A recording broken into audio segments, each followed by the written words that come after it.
Crossovers are finding many homes in America, and last year in 2015, crossovers and SUVs gained a significant amount of market share, outselling passenger cars, helping sales get to 17 million units, a number that hasn't been seen since 2001.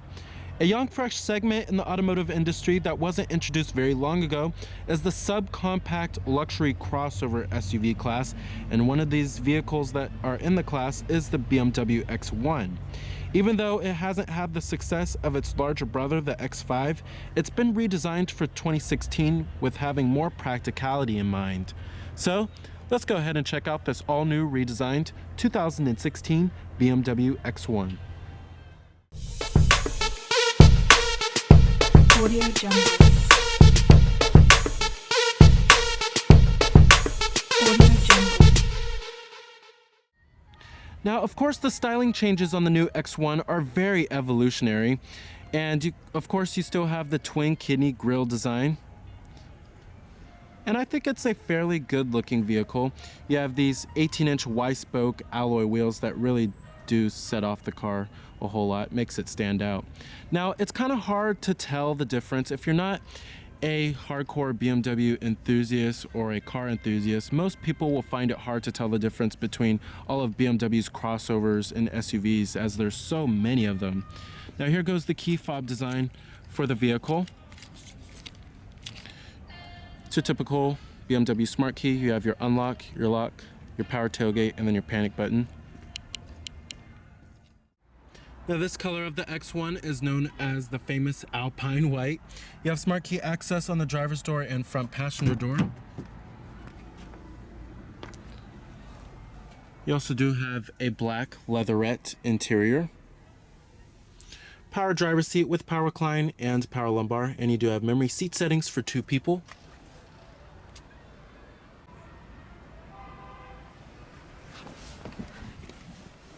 Now, stepping inside of the X1 has a very familiar cabin design. It's very evolutionary in its change when it comes to its cabin design too. But it's still a fairly stylish looking cabin and very high quality looking. You have nice stitching down here. I love this black piano veneer trim too. I do have push button ignition. Just put your foot on the brake and hit the button to start, of course. And what you're hearing there is a 2-liter turbo 4-cylinder. Full leather wrap steering wheel. Coming to your transmission, you have an 8-speed automatic. And I'm actually kind of surprised that BMW went with a traditional automatic in the way it looks and the way it operates. You also do have manual shiftability. No paddle shifters here, however. When you put the vehicle into reverse, this will display your rear view camera with guidance lines and trajectory. We also do have front parking sensors as well as rear parking sensors, and there's different settings you could change of the rear view camera, such as the brightness, contrast, and the parking aid lines if you want that on or off. However, one gripe I do have with this one is that it's a little too small, but you can get a bigger version. And I'm gonna go ahead and turn on the lights and the hazards.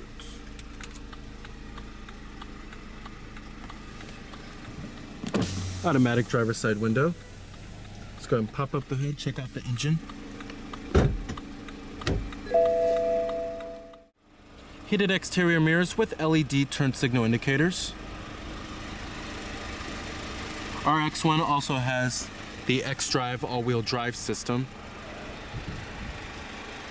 Now with this generation X1, besides of making the car usually more luxurious and having more standard and optional features, BMW really wanted to make this X1 generation more practical than the last generation. That's what their main goal was.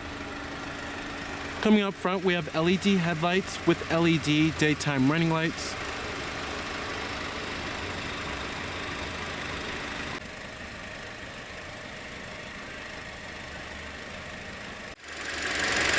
Now powering the X1 here is your only engine choice for now.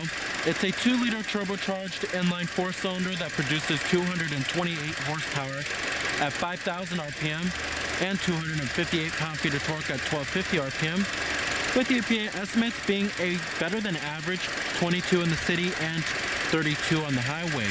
All-wheel drive is also standard on the X1 as well. And this powertrain does provide pretty strong acceleration numbers, and it's pretty refined too. But the best part about this four-cylinder is that it's decently fuel efficient.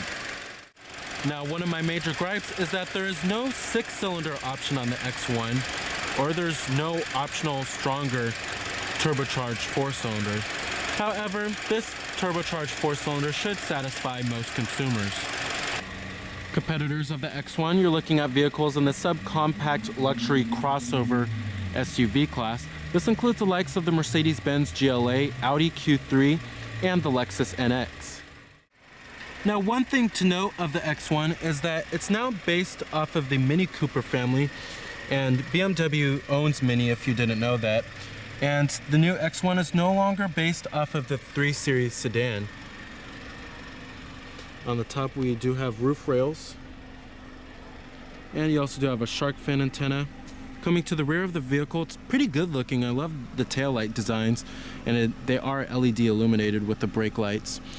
You also do have dual exhaust tips below and a rear window wiper with a rear window defroster.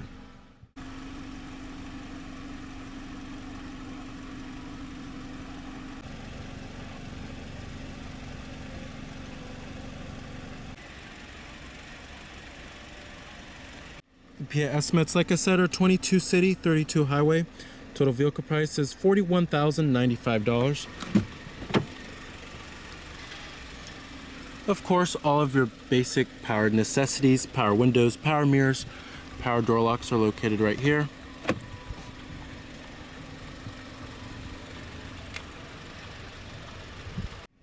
And let's go ahead and rev it up.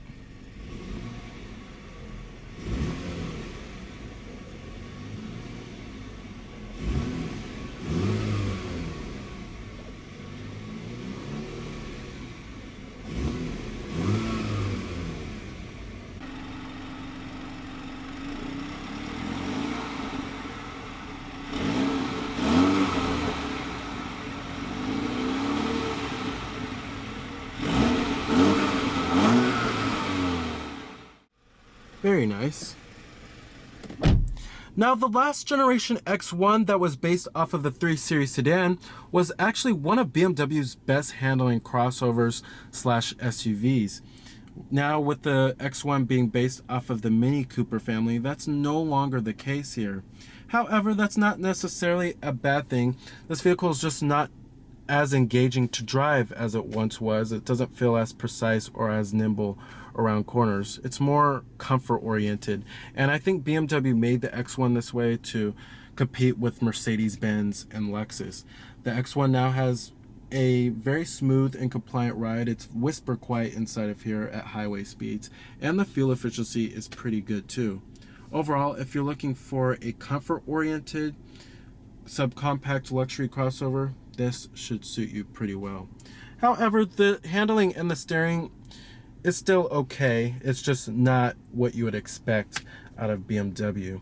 Coming to the steering wheel design, it's okay looking, not the most stylish steering wheel design from BMW. Has a pretty fat steering wheel rim, I have to say though. Coming over here, you have your cruise control buttons, and then your steering wheel mounted audio controls, Bluetooth phone controls, and your voice recognition. Up here we do have your auto dimming rearview mirror with garage home link, SOS safety connect, LED map lights, and you also do have a panoramic sunroof, which gives it a really nice open, airy feel inside of here. One thing I do love about our X1 we have here is this nice black headliner. At least no dirt will show on it. Coming down here, you have dual cup holders and a little storage compartment down here. And then this is where you will find your parking sensors button, your downhill descent control, which comes with the standard all-wheel drive system. And then you also do have your different driver selectable modes and your traction control off. Right here is where you'll find your electronic parking brake, and then your main controller for the iDrive system. Really love this nice stitching. It just oozes quality inside of here. And then you also do have this nice soft touch center console lid. Not a whole lot of storage in this part. However, there's a decent amount of storage right here. You have your auxiliary input and your USB port right there.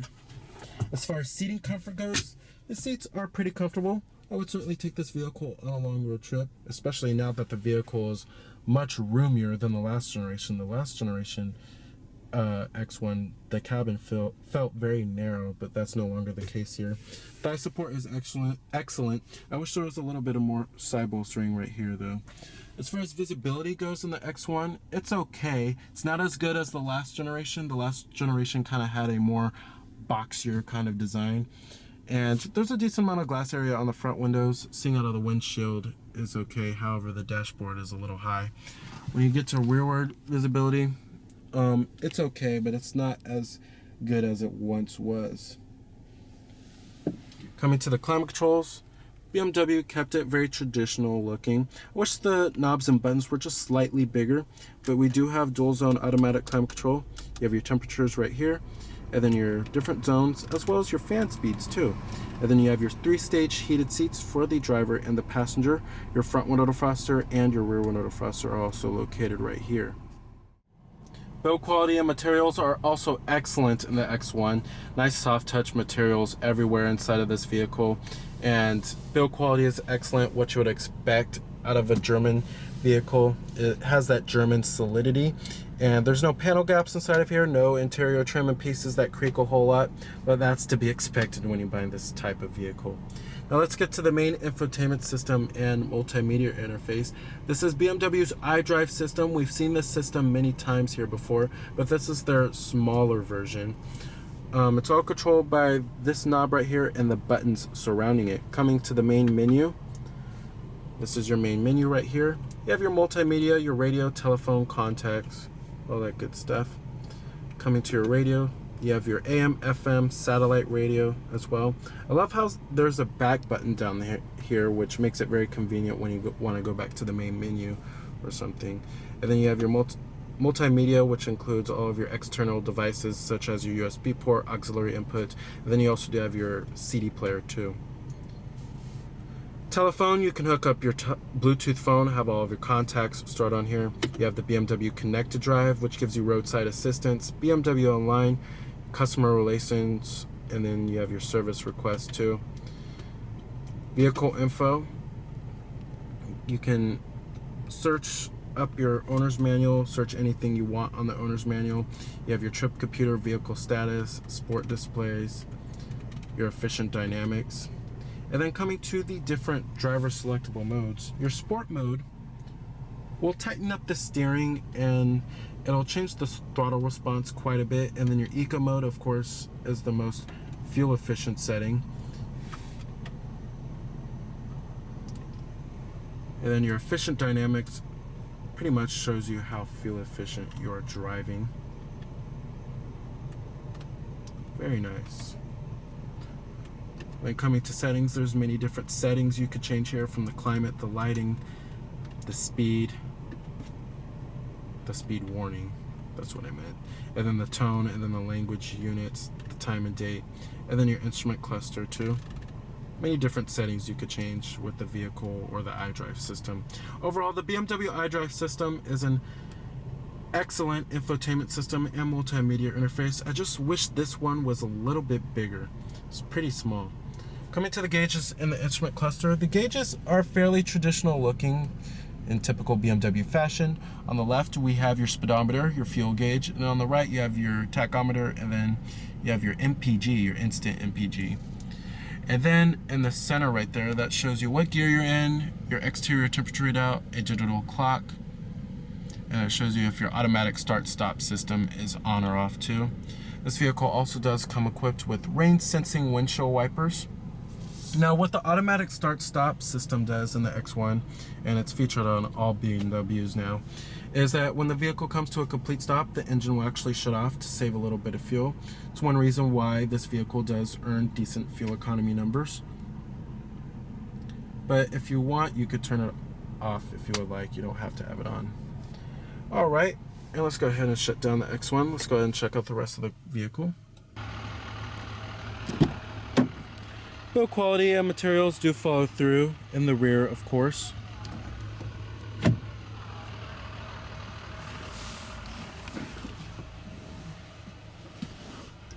Now, ease of ingress and egress is much better in this generation X1. The seats are pretty comfortable back here, and I have lots of headroom back here. Legroom is okay too, not too shabby. It's much better than the last generation. Like I said, with this 2016 redesigned X1, BMW's main focus was practicality.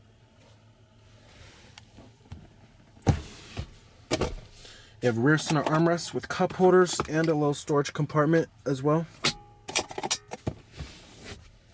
And you also do have your rear air vents right here and a 12-volt power outlet down there. And the rear headrests are adjustable. All right. Power tailgate.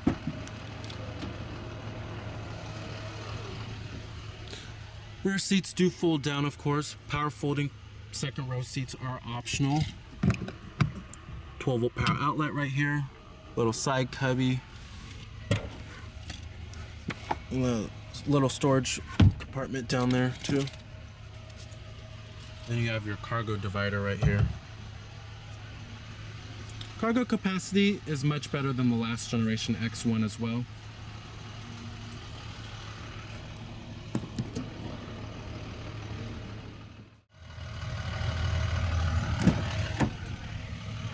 Powered passenger seat with power recline and power lumbar. Glove box compartment, nice and damp, lined with felt. So the 2016 BMW X1 may not be as engaging to drive as it once was. However, it is more practical and it is more family oriented, which are very important traits for a crossover SUV. So remember that this is Cameron Birch from Cameron's Car Reviews.